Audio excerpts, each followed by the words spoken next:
મુન્દ્રા ખાતે રવિવારે કારવાને મુસ્તફા ટ્રસ્ટ તરફથી એક મફત નોટબુક વિતરણનો પ્રોગ્રામ રાખવામાં આવ્યો હતો, જેમાં મુન્દ્રાની તમામ સ્કૂલના વિદ્યાર્થીઓ નોટબુકનો લાભ લીધો હતો. ટોટલ 8,000 નોટબુક વિતરણ કરવામાં આવી હતી. આ પ્રસંગે સંસ્થાના પ્રમુખ નજીબ અબ્બાસીએ જણાવ્યું હતું કે અમારી સંસ્થા મેડિકલ ક્ષેત્રે કામ કરી રહી છે, પરંતુ અમારો નાનકડો પ્રયાસ હોય છે કે એજ્યુકેશન ક્ષેત્રે પણ અમુક કંઈક કરીએ, અને આ અમારો પ્રયાસ નોટબુક વિતરણનો વિદ્યાર્થીઓમાં અભ્યાસ પ્રત્યે એમની ઉત્સાહ વધે એટલા માટે હોય છે, અને સંસ્થા દર વર્ષે આ પ્રયાસ કરે છે. અખિલ કચ્છની મુસ્લિમ હિતરક્ષક સમિતિના પ્રમુખે સંસ્થાને આ પ્રવૃત્તિને વખાણી હતી અને સાથ આપવાનો સધિયારો આપ્યો હતો. મહેમાનોના હાથે વિદ્યાર્થીઓને નોટબુકોનું વિતરણ કરવામાં આવ્યું હતું, જેમાં હાજી સલીમભાઈ જત, સુલતાનભાઈ તુર્ક, યશવારા ખત્રી સમાજના અગ્રેસર હાજી મકસૂદ ખત્રી, કાઉન્સિલર ઇમરાભાઈ ખત્રી, કાઉન્સિલર ફારૂક સુમરા તથા વેપારી અગ્રણી રહીમભાઈ ખત્રી,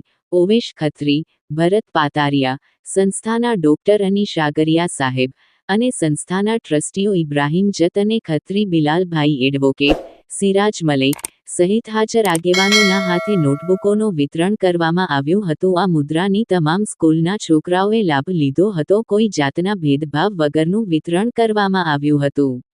આ પ્રોગ્રામના આયોજન માટે સંસ્થાના ટ્રસ્ટીઓ અને ગુલામ દસ્તગીર ખત્રી, યાસર ખત્રીએ વ્યવસ્થા સંભાળી હતી.